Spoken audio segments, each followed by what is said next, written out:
Bonjour chers fidèles abonnés. Pour ceux qui me découvrent pour la première fois, moi c'est Amadou Adam Alamino. Je suis ingénieur en production animale installé au Nord Cameroun. Compléter la vidéo sur les causes et les mesures préventives contre les mortalités néonatales. Entrer dans le vif du sujet, nous avons regroupé les causes de mortalité néonatale en 5 points. Je dirais même en 6 points en principe. Il y a la période d'accouplement des brebis, il y a la période de gestation de la brebis, le deuxième, surtout le deuxième tiers avant la mise bas, et on a également le jour de la mise bas et également du jour de la mise bas et 2 jours après, et on a encore du 4e jour de mise bas jusqu'au 10e jour.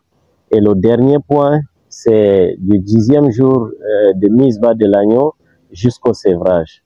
Voilà donc les 6 points sur lesquels nous allons débattre. Peut-être elle sera un peu longue par rapport aux vidéos habituelles. Mais beaucoup de questions sont revenues dans le même sens. J'ai jugé nécessaire, bien que ça ne soit pas aussi, le temps ne m'est pas aussi disponible, mais je veux forcer quand même répondre d'une manière globale à cette préoccupation. Le premier point, c'est la période de croisement de la brebis. Parce que surtout si c'est dans un élevage semi-intensif, un élevage naissaire semi-intensif où les animaux doivent aller chercher de quoi s'alimenter et revenir en soirée pour complémenter un peu, soit en soirée, soit le matin avant qu'il ne parte au pâturage. C'est très important de calculer la période de mise bas de votre animal. Parce que imaginez un seul instant, vous laissez la brebis croiser par exemple chez nous au Cameroun, et principalement dans la partie septentrionale. Les pluies les plus intenses sont entre le mois d'août jusqu'au mois de novembre, octobre-novembre. Ça, c'est des périodes de fortes pluies. Et si vous avez des mises bas en cette période et que généralement, nous n'avons pas des bergeries avec toiture et tout ça, l'agneau qui naîtra en cette période-là, sauf si par coup de chance, ne pourra pas survivre. Pourquoi? Parce qu'il y a abondamment d'eau en cette période, et qui dit abondance d'eau dit aussi abondance de moustiques et tout ce qui va avec. Donc c'est des périodes où il ne faudrait pas, si vous avez la possibilité, c'est un élevage contrôlé, vous pouvez décider de ne pas avoir de mise en cette période. Pourquoi décider ne pas, comment donc décider ne pas avoir des mises bas en cette période? Ça fera l'objet d'une autre vidéo, la synchronisation des chaleurs des brebis. Là, on va faire, si on doit tout expliquer dans cette vidéo, elle sera trop longue. Donc, éviter les mises bas en période de forte pluie pour permettre, pour éviter que l'agneau ne puisse être affaibli par les intempéries climatiques. Ça, c'était la période de croisement de la brebis. Maintenant, la brebis, elle est déjà croisée.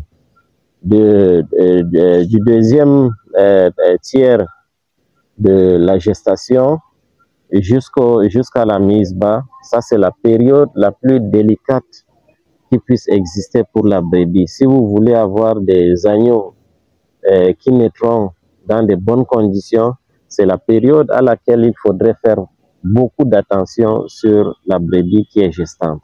Pourquoi? Parce que en ce moment, il y a le fœtus qui se développe, qui absorbe suffisamment d'énergie à la brebis, qui absorbe suffisamment du calcium, et c'est la période à laquelle il faudrait préparer le vélage. Je dis vélage, c'est comme si on parlait des vaches. il faudrait préparer la mise bas de cette brebis. Comment donc préparer sa mise bas? Il faudrait lui donner une bonne alimentation, il faudrait lui donner suffisamment de calcium. Et si c'est une mise bas que vous avez une idée sur la période du croisement, ça veut dire automatiquement vous pourrez avoir une estimation sur la période de la mise bas. Donc vous devez donner suffisamment de calcium, vous devez préparer la vitamine A2E sélène. Pourquoi? Parce que lorsque l'agneau, la brebis reçoit ça, ça permet à la brebis de pouvoir générer suffisamment des anticorps qui pourront assister la production, stimuler et assister la production du cholestérol pour le petit. Donc, ça c'est l'une des raisons, et éviter de mettre cette femelle également dans le grand troupeau. Pourquoi? Parce qu'elle serait affaiblie, et pour lui permettre de perdre moins d'énergie, il faudrait préparer la maternité où elle a son eau potable, elle a suffisamment d'aliments, et vous avez un contrôle sur la brebis lorsque le moment arrivera. Il faudrait rapidement désinfecter le cordon ombilical. Avec quoi désinfecter le cordon ombilical? Si vous avez de l'iode à côté, soit de la bétadine, ça peut être un spray, ou désinfecter rapidement le cordon ombilical pour éviter, parce qu'en ce moment, c'est la porte idéale pour l'entrée des bactéries. Donc, plus rapidement vous désinfectez, mieux vous protégez l'agneau contre les infections. Donc, et après cela, rapidement donner du colostrum à l'agneau ou bien aux agneaux, parce que il peut arriver, surtout chez les primipares, lorsque elle arrive à mettre bas, les premières tentatives de téter par des agneaux, la brebis généralement elle est réticente. Donc, l'agneau a besoin d'avoir rapidement du colostrum pour lui permettre d'avoir beaucoup de vigueur et de force pour pouvoir affronter le nouveau environnement dans lequel il s'expose. Donc, c'est très important pour l'éleveur d'être disponible dans cette période, et surtout que la brebis soit bien paillée pour que la fraîcheur, l'humidité ne puisse pas affecter l'agneau. Ça, c'est la période de la mise bas. Maintenant, de la mise bas au deuxième jour de naissance, c'est encore une autre phase qui est très délicate pour la vie de l'agneau. En cette période, qu'est-ce qu'il faudrait faire pour que l'agneau puisse survivre?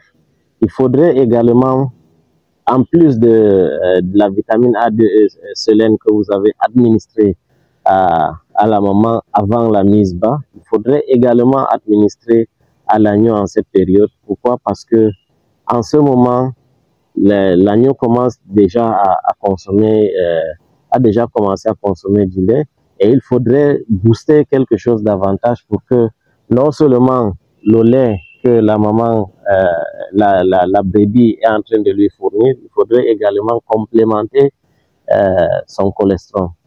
Ça, c'est quelque chose qu'il faudrait toujours avoir dans votre boîte de pharmacie lorsque vous faites dans un élevage naisseur, parce que vous ne pouvez pas vous en passer. L'autre point, c'est du quatrième jour à la 10e journée de la naissance de l'agneau. Maintenant, l'agneau commence déjà à sautiller par-ci par-là. C'est des périodes où il faut éviter au maximum de laisser l'agneau sortir de la maison, parce que d'autres font cette erreur. Ils disent que non, si on arrive à cadrer 2-3 jours l'agneau à la maison, on pourrait déjà le laisser sortir avec la brebis pour aller au pâturage. Mais c'est une erreur grave. Pourquoi? Parce que Lorsque vous prenez au bas mot un animal qui doit faire 4 heures, 5 heures de temps de pâturage, ça veut dire quoi? Au minimum, cet animal pourra parcourir, je dis bien au minimum, il pourra parcourir un espace de 3 km. Juste les petits mouvements de piquer l'herbe ici, aller là-bas, quand vous évaluez le total, ça vous tourne, vous retrouvez, si la distance n'est pas grande, vous vous retrouvez autour de 3-4 km. Imaginez un agneau qui vient juste de naître, qui parcourt cette distance. Or, en réalité, il n'a rien à y voir avec les herbes en ce moment. Donc, c'est juste une punition et ça retarde la croissance de l'agneau en ce moment. Plus ça le fatigue, plus ça l'expose aux mortalités. Et maintenant, de la 10e journée de naissance au sévrage, il faudrait penser à donner des anticoccidiens. Il faudrait déparasiter cet agneau. Pourquoi? Parce que c'est des périodes où vous allez voir des diarrhées noires couler des fesses de l'agneau. Et cette diarrhée, c'est beaucoup plus la coccidiose. Les coccidies détruisent les parois intestinales et c'est le sang qui vient se mélanger avec les excréments qui donnent cette couleur noire. Et si rien n'est fait très tôt, l'animal, vous n'allez pas vous rendre compte, mais l'animal est en train de perdre du sang. Avant que vous ne vous rendiez compte, ça serait déjà trop tard. Vous allez commencer à observer l'agneau qui deviendra pâle. Et après cette diarrhée, parfois avant la fin de cette diarrhée, vous allez perdre votre agneau. Et évitez le plus souvent de les exposer aux températures extrêmes, que ce soit les pluies, que ce soit des fortes périodes de forts coups de chaleur, tout ça. Il faut éviter aux agneaux. Et une fois vous respectez cela, vous avez 90% de chances de réussir l'élevage de vos agneaux et c'est la bergerie qui s'agrandit davantage. Parce que plus vous perdez des agneaux, moins vous avez la chance de continuer dans vos activités. Parce que ce sont ces agneaux qui feront, qui vous permettront d'atteindre vos objectifs. Sur ce, je vous remercie d'être resté jusqu'à la fin. Ça a été un peu plus long que d'habitude. Mais il le fallait parce que beaucoup perdent les agneaux et sans toutefois savoir pourquoi ils perdent. Ça, c'est des astuces qui vous permettront de prévenir ces mortalités néonatales. J'ose croire, comme d'habitude, que ça pourra aider plus d'un et partager massivement nos contenus parce que plus on partage, plus la communauté s'agrandit et c'est l'Afrique qui gagne en retour. Sur ce, merci et à très bientôt.